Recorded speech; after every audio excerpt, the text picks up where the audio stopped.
राधे राधे मित्रों, कैसे हैं आप सब। तो एक और कहानी में लेकर आई हूँ रामायण से जुड़ी हुई। तो दोस्तों कहानी का नाम है आखिरकार क्यों हंसने लगा मेघनाथ का कटा सिर। दोस्तों आप सभी को तो पता ही होगा, मेघनाथ रावण का पुत्र था और वह बहुत शक्तिशाली था। इतना शक्तिशाली था कि उसने अपने बल से इंद्र को भी जीत रखा था। इसी कारण मेघनाथ का नाम एक इंद्रजीत भी पड़ा। दोस्तों हम सब भली प्रकार जानते हैं कि रामायण महर्षि वाल्मीकि द्वारा लिखित एक बहुत बड़ा ग्रंथ है। उसमें रामायण से जुड़ी हुई अनेक कहानियों का उल्लेख मिलता है। उन्हीं में से एक कहानी यह है दोस्तों जो मैं आपको सुनाऊंगी। तो चलिए दोस्तों सुनते हैं ये कहानी। दोस्तों मेघनाथ रावण का पुत्र था। उसका एक नाम इंद्रजीत भी था। दोनों नाम उसकी बहादुरी के लिए दिए गए थे। एक बार की बात है, मेघनाथ ने इंद्र को युद्ध के लिए चुनौती दी। तब मेघनाथ और इंद्र में एक बहुत घमासान युद्ध हुआ और मेघनाथ ने इंद्र को जीत लिया, जिस कारण उसका एक नाम इंद्रजीत पड़ा और दूसरा नाम मेघनाथ इसलिए पड़ा क्योंकि वह मेघों की आड़ में छुपकर युद्ध करता था। मेघनाथ श्री राम और लक्ष्मण को मारना चाहता था। जब रावण और श्री राम का युद्ध चल रहा था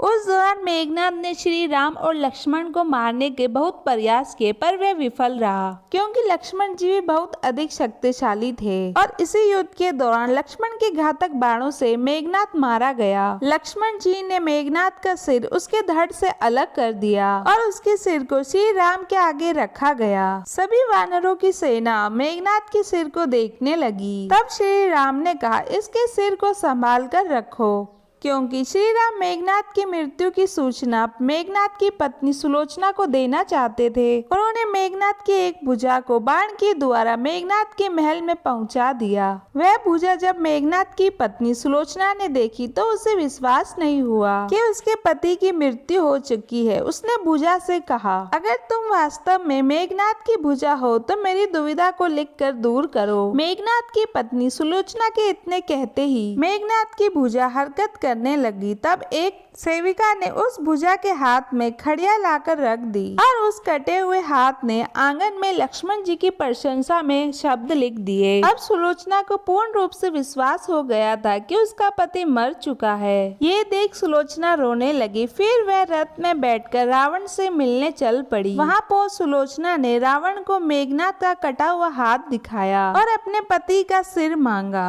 और वह रावण से कहने लगी, अब मैं एक पल भी जीवित नहीं रह सकती। मैं अपने पति के साथ सती होना चाहती हूँ। तब रावण ने सुलोचना से कहा, पुत्री 4 घड़ी प्रतीक्षा करो, मैं मेघनाथ का सिर शत्रु के सिर के साथ लेकर आता हूँ। लेकिन सुलोचना को रावण की बात पर विश्वास नहीं हुआ। तब सुलोचना मंदोदरी के पास गई और सारी बात कह सुनाई। तब मंदोदरी ने कहा, तुम राम के पास जाओ, वह बहुत दयालु है। मंदोदरी की बात सुन सुलोचना श्री राम के पास पहुँची। जब सुलोचना श्री राम के पास पहुंची तो विभीषण ने सुलोचना का परिचय श्री राम से करवाया।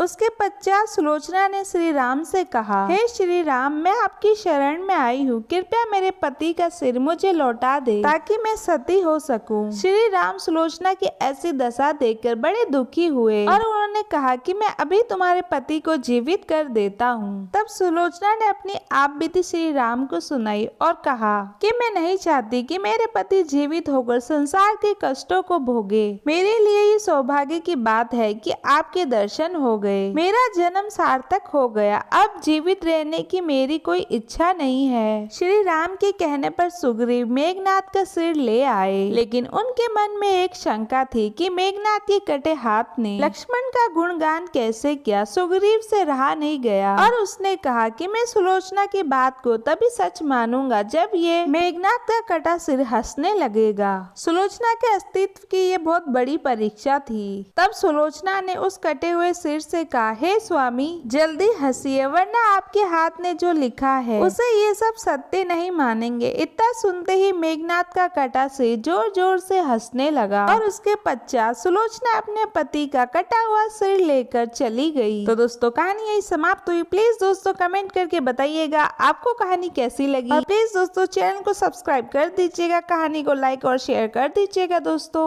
मिलते हैं अगली कहानी में, जब तक के लिए राधे राधे, बाय बाय दोस्तों।